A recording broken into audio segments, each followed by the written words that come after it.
Special meeting for the Oxford Preparatory Academy Board of Directors, March 30th, 2017. Call the meeting to order at 5:02 p.m. Meeting location, Oxford Preparatory Academy, Chino Valley Campus, 5862 C Street, Chino, California, 91710. Two teleconference locations, Oxford Prep Academy, South Orange County Campus, 23000 via Santa Maria, Mission Viejo, 92691. And Oxford Preparatory Academy, Saddleback Valley Campus, 22882 Lalonde Drive, Lake Forest, 92630. The public, including public attending a teleconference location, are invited to address the board regarding items listed on the agenda. Comments on an agenda item will be accepted during consideration of that item or prior to consideration of the item in the case of a closed session item.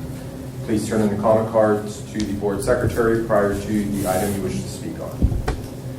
Roll call. Ms. Tarver? Present. Mr. Diaz? Present. Ms. Adley? Here. We're having a hard time hearing you. Are you turned up on maximum volume from your side? Yes, we are, John. And how do I sound right now? Not so loud. Before you were louder. But I'm here. Let's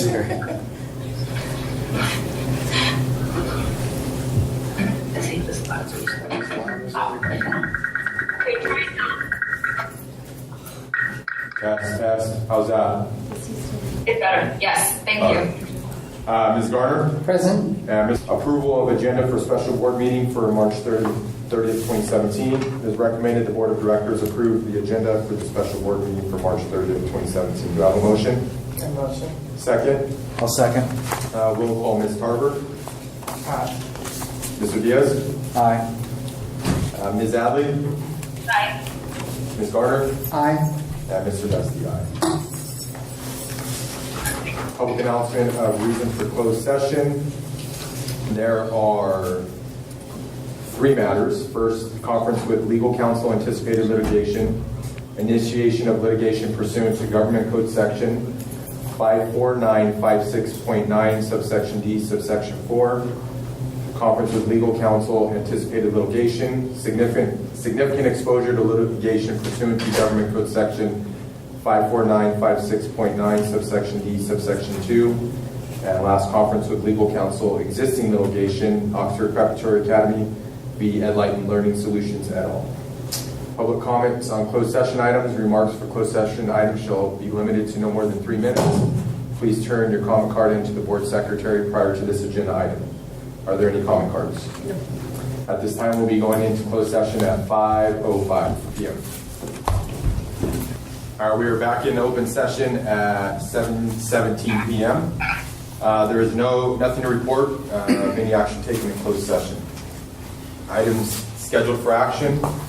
As part of the board's ongoing process to tighten internal controls and increase the transparency of OPUS hiring procedure for employees, consultants, school services providers, and board members, the board of directors will consider approving an updated nepotism policy.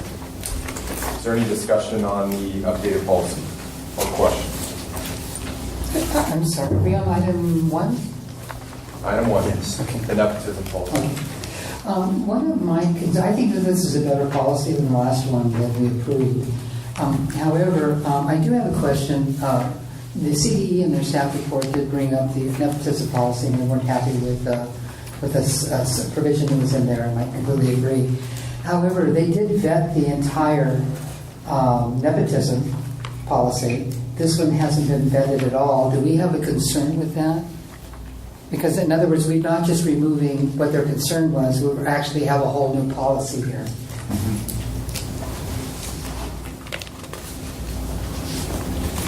I think it looks good for us to present this. We're acting on their recommendation. But we've gone beyond what they wanted and are submitting an entirely new one, as opposed to just a revised version of the existing one. I don't have a concern with us doing that, but I do know that we discussed having the signature sheet at the back. I apologize. I copied them and I didn't bring them over. That's okay, as long as we know that It's it's the same It includes the same. sheet as last time. totally fine. Okay, thank you. So when we address this to the CDE, are we going to address this topic? And so how are we going to address it? That obviously we're not going to say that we took out that provision. Now we're going to say that we have a whole new policy. So our response will be that we went even further and took a more conservative and protective view and created a new nepotism policy. That is even more restrictive there, whatever. Beyond what they... Beyond what they were even asking for. So if we're going to move in this direction, I do have a concern here that I'd like to raise. On page 2 at the bottom, the coordinator of human resources will make a determination. Because we don't have a director, that concerns me. I think that this is below this person's pay grade. I have no problem with the coordinator bringing it to the attention of the executive director, but it seems to me that this would need to be, because I see here we have language that if this involves that person, right, then it gets bumped to the executive director. And I can't imagine that this is going to be something that's going to happen a lot, but it would seem to me that this would be something that would come up to the executive director's responsibility, because I do think this is above this pay grade. I agree with that. That's reasonable. Or we can request those changes. So we could take out coordinator and put executive director? Communication. Well, the coordinator of human resources will be the person that Notify. would see that document first, See. and then notify the executive director. Let's make. So you're saying, well, we can just take out instead of the coordinator of human resources will make a determination, just put the executive director will make the determination. Yeah, I feel much more comfortable with that. So the coordinator of human resources will contact or pass the information on to the executive But see, director. even that concerns me. You know, at that level of employee having that kind of responsibility. The ethics and due diligence of an executive director, I think, is much higher than a coordinator. So it would seem to me that this would be the role of an executive director. If you had a director of HR, that would be their role. But here, I would say that this needs to be the executive director in this role. Because we don't have an exec, we Right. don't have a... I think what Denise is saying is that the first line of sight is going to, or any of this information is going to go to the coordinator first. So that coordinator, if there's anything in question, even a little bit, would have to take it to the executive director first. Correct. And that executive director would make that call and then take it to the board of directors. But I don't know that this information would be first coming to the executive director. Is that correct? No, the information would first go to the coordinator of human resources. Right. So then that person would have to go to the executive director.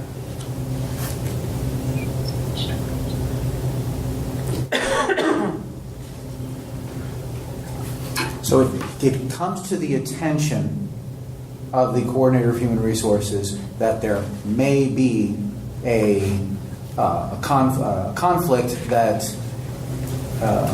is specifically spelled out or could be in violation of the anti-nepotism policy, and at that point they are directed to provide this information or bring this to the attention of the executive director. So the first statement upon notifications remains the same, and then you replace 1, 2, and 3 with the executive director. Is that what you're saying, Mr. Diaz? Actually, I was just trying to clarify what the sequence of events are, because right now, the way it reads is that upon notification, they're going to look to see, hey, could this be subject to the anti-nepotism policy?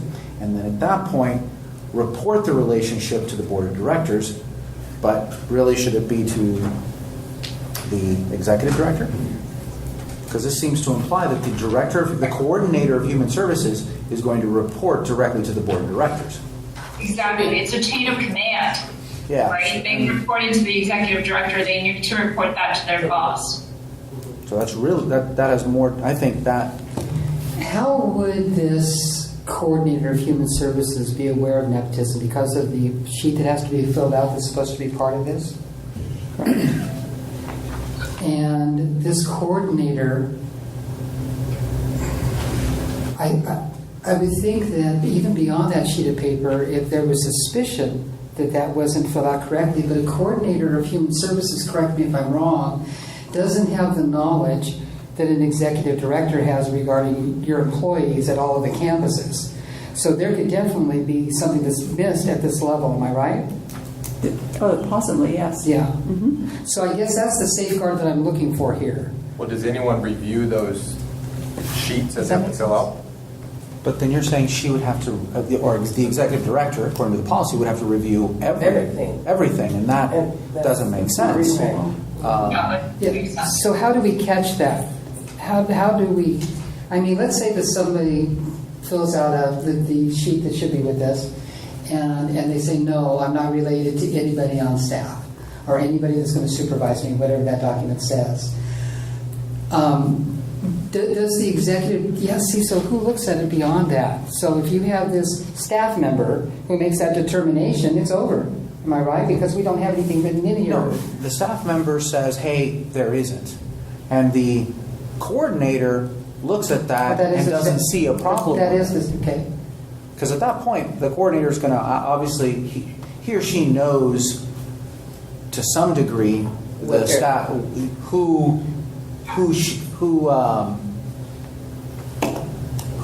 the people that are the staff that work for all three Would a coordinator know schools. that? Yes. Yes. They know They're the people on familiar all at three least campuses. somewhat. Resources. And that's what they do. Yeah, I think maybe it's the word coordinator that's leading us to think that this role is not as critical or as responsible as it really is. Well, the thing that Maybe concerns me is that they're not part of the executive team. Do you see what I'm saying? I just want to make sure we have good oversight here is what I'm saying. I want to make sure there's good oversight from the executive team since we don't have a director of human resources. So I think as long as the guidelines are very clear, and the coordinator of human resources, they do know the employees on the campus, and then they see any red flags, they report that to the executive director. It's all about a title right now, because it could be, because you don't have director of human resources. It's just a title. The name. No, I understand that, but Yeah. let me ask you something. If we had a director of human resources, would that not say director of human resources?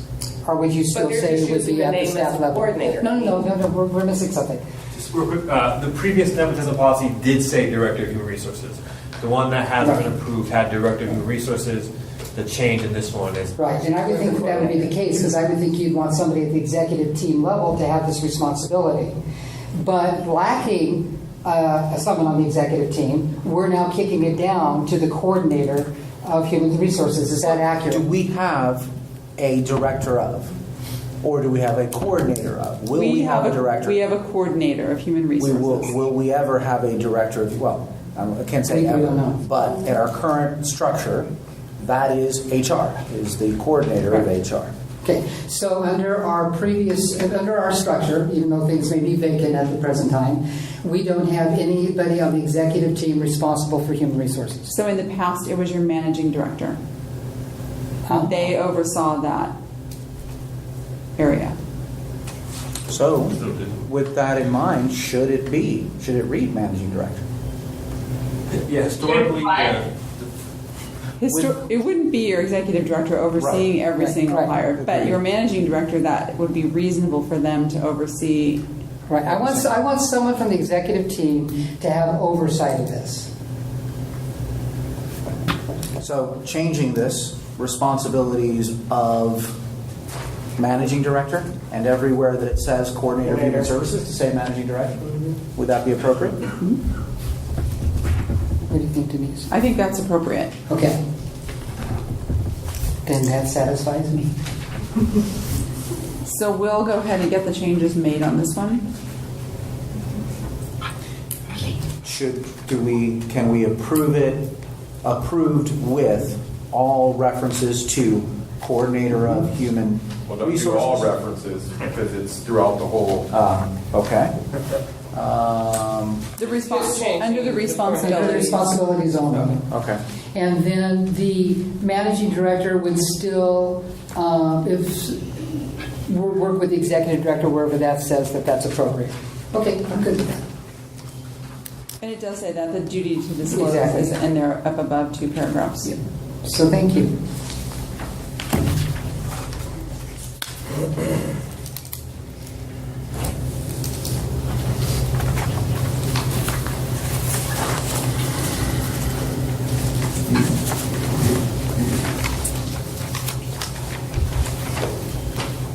Any other discussion or questions?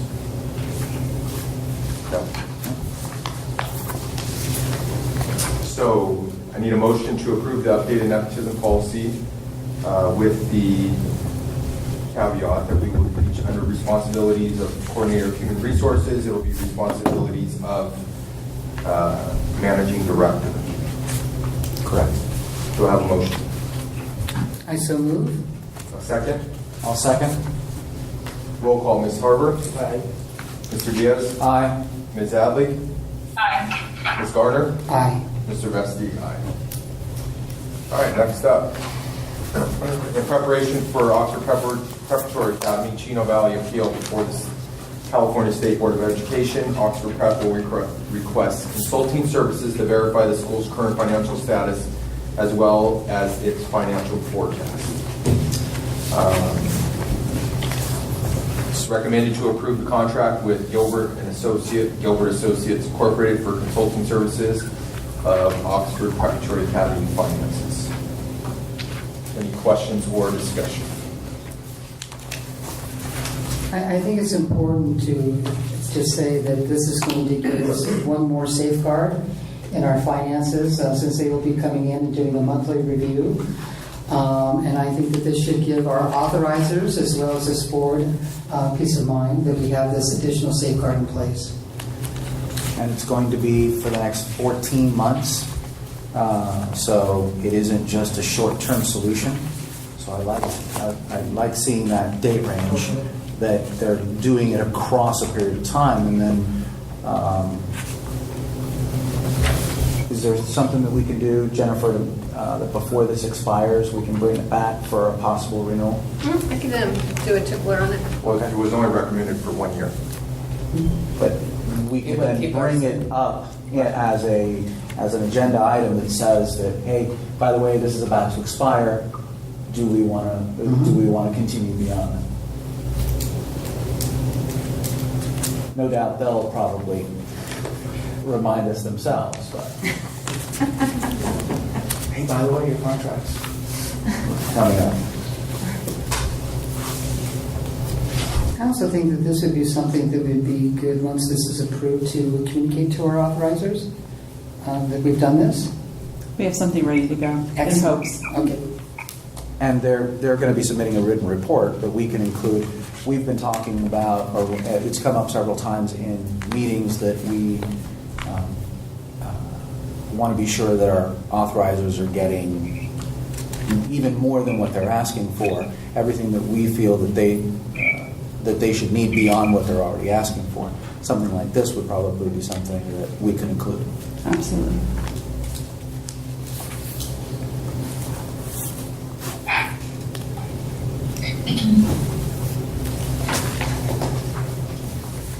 Any questions, concerns? No? All right, do I have a motion to approve the contract with Gilbert Associates for consulting services for Oxford Preparatory Academy finances? I motion. A second? I'll Second. You can second. Roll call, Ms. Harper. Aye. Mr. Diaz. Aye. Ms. Adley. Aye. Ms. Garner. Aye. And Mr. Vesti, aye. Next up, approve Oxford Preparatory Academy Chino Valley's response to the California Department of Education Charter School Appeal Review Form.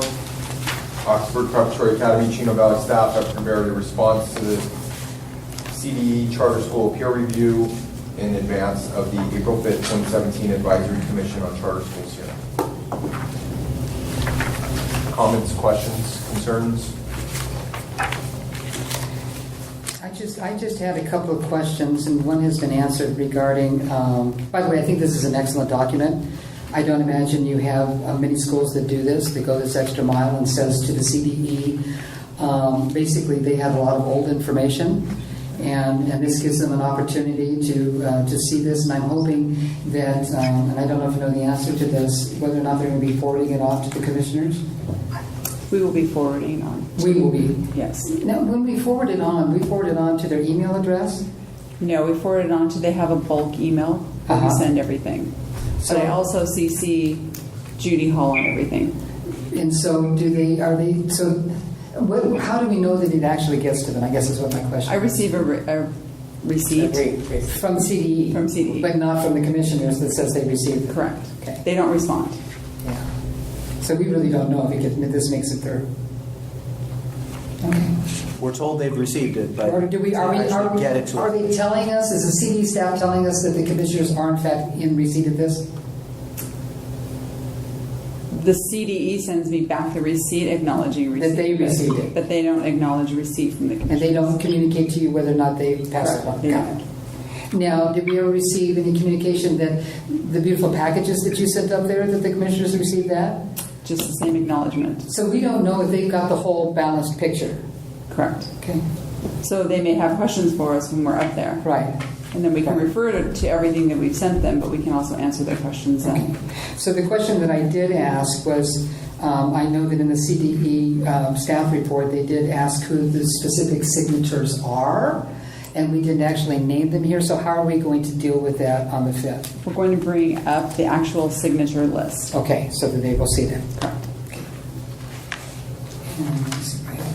How much of this are you going to be able to, or are you planning on including in your presentation? Since, 3 minutes, we get 10 minutes.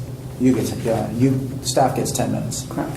Are you going to basically cover each item one by one, assuming they haven't read it all, or? We're not going to cover each one individually. We discuss overall the picture, so it's Mr. Vesti, Mr. Crow, and myself up there speaking, splitting up the minutes and addressing pretty much everything we can, and then we're hoping for questions.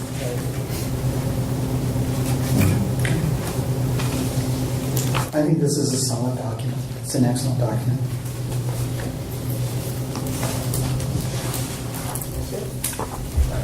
So do I have a motion to approve Oxford Preparatory Academy Chino Valley's response to the CDE Charter School Appeal Review Form? I so move. Second? I'll second. I'll second. Roll call. Pick one. Aye. Ms. Harvard? Aye. Mr. Diaz? Aye. Ms. Adley? Aye. Ms. Carter? Aye. And Mrs. Beck? Last but not least, who wants a motion to adjourn? A motion.